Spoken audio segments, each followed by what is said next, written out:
দুই শিক্ষকের বিরুদ্ধে ছাত্রীদের শ্লীলতাহানির অভিযোগ, যার রেশ আছড়ে পড়ল স্কুলে। হুগলির শ্রীরামপুরে তুমুল বিক্ষোভ অভিভাবকদের একাংশের অভিযোগ, চাত্রার এই স্কুলে নানা অছিলায় বেশ কয়েকজন ছাত্রীর শ্লীলতাহানি করেন শিক্ষক দিলীপ রায় এবং শান্তনু বন্দ্যোপাধ্যায়। প্রতিবাদে অভিযুক্ত দুই শিক্ষককে ঘেরাও করে বৃহস্পতিবার স্কুলে বিক্ষোভ দেখান অভিভাবকেরা। কিছুক্ষণ পর স্কুলে যায় পুলিশ। মেয়ে তো একটা শিশু, সে তো এই ব্যাপারটা জানে না যে এটা সেক্সুয়াল হ্যারাসমেন্ট। আমি যখন স্কুলে ঘটনাটা ঘটার পর আমার মেয়েকে জিজ্ঞেস করলাম, আমার মেয়ে তখন ডিটেলে আমাকে বললো স্যার আমাকে এরকমভাবে আদর করে।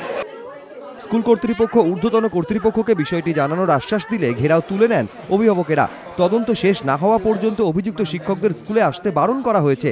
যদিও সব অভিযোগই অস্বীকার করেছেন ওই দুই শিক্ষক। তাদের পাল্টা দাবি, মিথ্যে অভিযোগে তাদের ফাঁসানোর চেষ্টা হচ্ছে।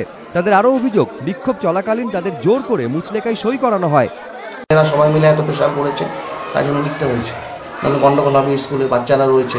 আপনারা কি আদৌ অসভ্য ব্যবহার করেন? আপনার মতে কি মনে হয়? না,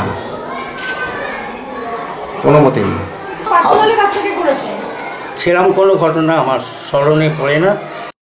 ইতিমধ্যে স্কুল কর্তৃপক্ষের কাছে লিখিত অভিযোগ জমা দিয়েছেন অভিভাবকেরা। পুলিশ জানিয়েছে অভিযোগ পেলে প্রয়োজনীয় পদক্ষেপ নেওয়া হবে। সৌরভ বন্দ্যোপাধ্যায়, এবিপি আনন্দ, হুগলি।